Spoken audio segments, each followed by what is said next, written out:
एक गांव में एक चुड़ैल का साया था जिससे उस गांव के लोगों की जिंदगी ही बदल गई। आइए देखते हैं कि गांव के लोगों के साथ क्या हुआ था। एक दिन गांव की 3 औरतें जिनका नाम श्यामा, रूपा और सपना होता है, आपस में बैठकर बातें कर रही होती हैं। अरे रूपा बहन, मैं तुम्हें क्या बताऊं, मेरी सास ने तो मेरा दिमाग खराब कर रखा है। अगर मेरा बस चले तो मैं उसकी जान ही ले लूं। अरे क्या हुआ श्यामा बहन, इतना गुस्से में क्यों हो? शांति मौसी ने क्या कर दिया? हाँ तुम घर में अकेली हो ना, इसीलिए इतने मजे से रहती हो। हमसे पूछो जिनकी सास है, एक तो खाती हैं इतना, रोटी बना बना कर मेरे तो हाथ ही थक जाते हैं, ऊपर से हर काम में कमियां निकालती हैं। सही कह रही हो श्यामा बहन, मेरी कहानी भी कुछ कुछ तुम्हारी तरह ही है। मैं तो जरा सा अपने मर्द के साथ बैठ क्या जाऊं, पता नहीं कहां से बुढ़िया को खबर मिल जाती है, वहीं आकर सर पर खड़ी हो जाती है। हाँ ये तो चिंता की बात है सपना बहन, मौसी को समझाओ, नहीं तो दादी कैसे बनेंगी। रूपा की बात सुनकर तीनों जोर जोर से हंसने लगती हैं। तभी उनकी नजर एक गोलगप्पे वाली पर पड़ती है। गोलगप्पे वाली बहुत ही सुंदर होती है, उसे देखकर तीनों से रहा नहीं जाता और वो तीनों गोलगप्पे वाली के पास चली जाती हैं। अरे तुम तो औरत होकर गोलगप्पे बेच रही हो। ये तो पहली बार देखा है। अरे तो बहन, इसमें बुराई क्या है, कौनो गलत काम थोड़ी ना कर रहे हैं, मेहनत कर रहे हैं। वैसे आप लोग खाओगे गोलगप्पे? बातें तो बहुत अच्छी बनाती हो, चलो देखते हैं गोलगप्पे कैसे हैं।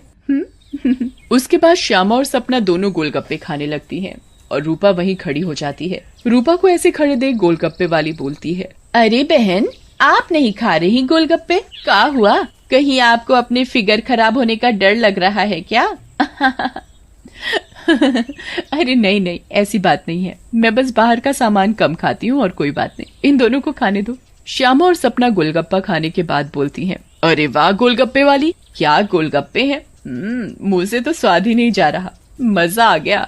ऐसे गोलगप्पे मैंने जिंदगी में कभी नहीं खाए, तुम तो रोज आया करो, मैं तो रोज ही खाऊंगी। हाँ हाँ हाँ बहन जी, ये भी कहने की बात है, अब तो मैं रोज ही आया करूंगी, नया नया काम जो खोला है। उसके बाद वो गोलगप्पे वाली वहाँ से चली जाती है और वो तीनों औरतें भी अपने अपने घर चली जाती हैं। अगली सुबह रूपा पानी भरने के लिए कुएं पर जाती है। वहाँ औरतें आपस में बातें कर रही होती हैं। अरे रूपा बहन, पता है तुम्हें श्यामा और सपना कहाँ है? कहाँ है मतलब? अरे अपने घर पर होंगी और कहाँ? आहा, अरे नहीं रूपा बहन, वो दोनों अपने घरों से गायब हैं। कोई कह रहा था कि उनका चक्कर चल रहा था मर्दों के साथ और उन्हीं के साथ घर छोड़कर भाग गई हैं। बेचारे उन दोनों के पति। रूपा को ये बात सुनकर बहुत गुस्सा आता है और वो बोलती है, तुम्हें शर्म आनी चाहिए, औरत होकर औरतों के बारे में ऐसी बातें करते हो। ऐसा कहकर रूपा वहाँ से चली जाती है। शाम को वही गोलगप्पे वाली गांव में फिर से आती है। चीनू और टीनू नाम के 2 मंचुले उसे देखकर बोलते हैं, अबे टीनू, वो देख क्या लड़की है, एकदम एक नंबर, ये तो तेरी भाभी बनने लायक है बीड़ू। सही कह रहा है चीनू, लेकिन इसमें थोड़ा गलती होने का, ये अपन की नहीं, तेरी भाभी बनने लायक है, समझा क्या? फिर वो दोनों गोलगप्पे वाली के पास जाते हैं और बोलते हैं, ए गोलगप्पे वाली, क्या गोलगप्पे खिलाएगी हम दोनों को? आप दोनों भी कैसी बातें करते हैं, ये गोलगप्पे क्या मैंने पानी भरकर होली में मारने के लिए रखे हैं? आप बहुत मजाक किया हो मेरी तरह। वैसे क्या नाम है आपका? नाम में क्या रखा है साहब, आप गोलगप्पे खाइए ना, अगली बार आऊंगी तो नाम भी पता चल जाएगा। फिर चीनू और टीनू गोलगप्पे खाने लगते हैं। वाह, क्या गोलगप्पे हैं, इतने टेस्टी, लगता है तुम्हारे हाथ चूम लूं।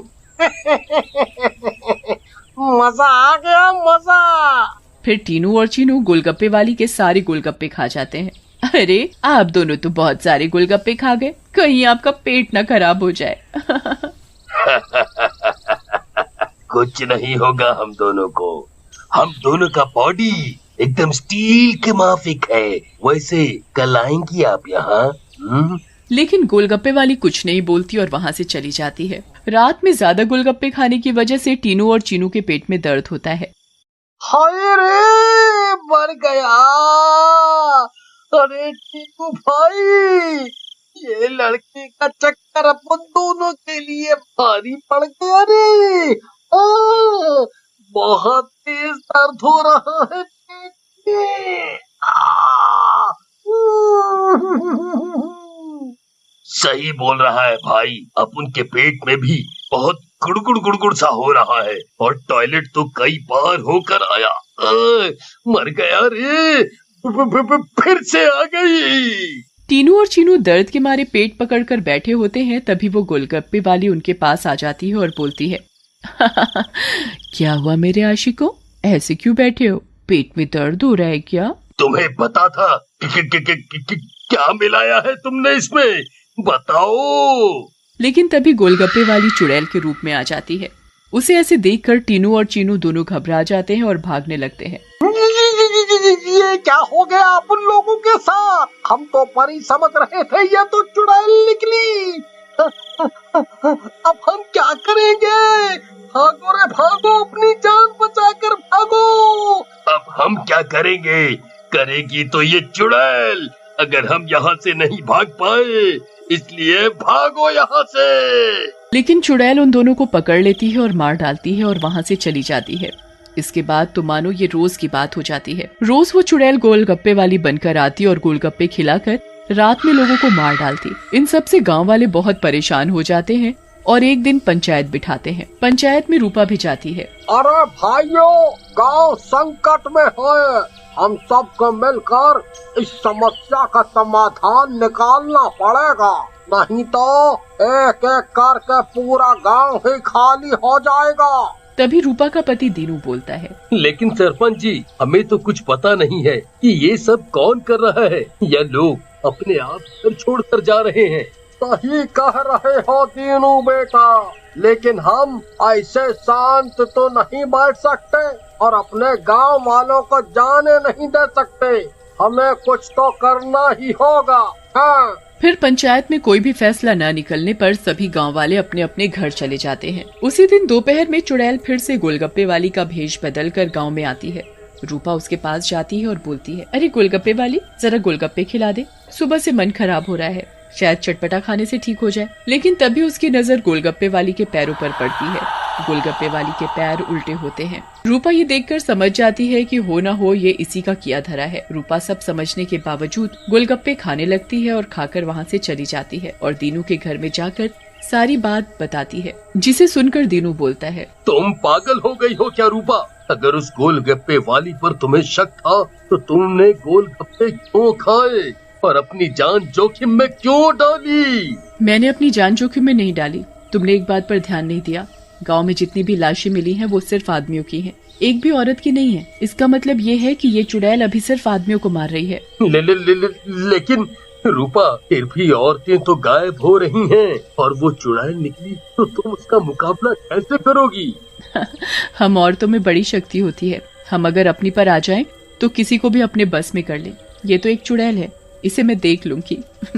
तुम चिंता मत करो। फिर रूपा और दीनू अपने कमरे में सो जाते हैं। लेकिन रूपा की चिंता में दीनू को नींद नहीं आती और वो आंख बंद करके लेटा रहता है।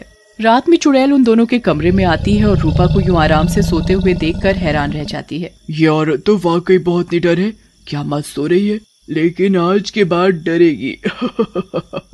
ऐसा कहकर चुड़ैल सोती हुई रूपा को उठा लेती है और जंगल की ओर चल पड़ती है। दीनू भी चुपचाप चुड़ैल का पीछा करने लगता है।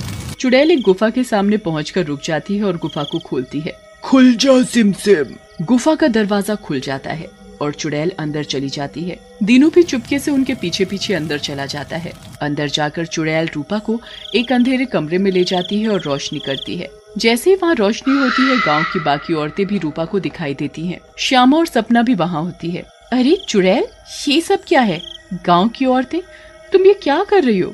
लेकिन चुड़ैल कुछ नहीं बोलती। रूपा बहन, ये चुड़ैल पूर्णिमा के दिन हम सब औरतों की बलि देगी, बचा लो हमें।